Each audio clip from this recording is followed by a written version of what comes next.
Hey curious friends, welcome back to the Pink Bookmark. I'm Amyra and today we will be together learning some fun facts about Thanksgiving.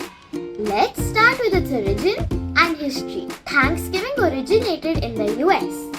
It is a national holiday celebrated in the US on the fourth Thursday of November.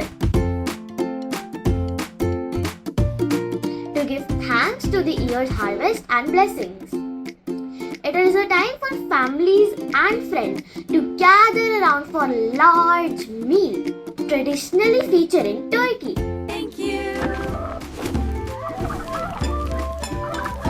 Happy Thanksgiving! Turkey trivia time! Turkey wasn't the main dish at first. Deer, duck, and seafood were more common. Food fun!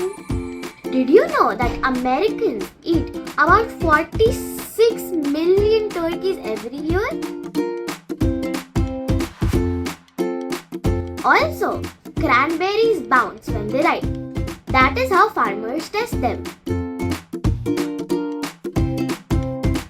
The largest pumpkin pie ever baked was 20 feet long. Can you believe it? 20 feet long. Anyways, that's it for today. Hope you learned something new. Do comment below if you want more such videos on traditions and cultures. Bye!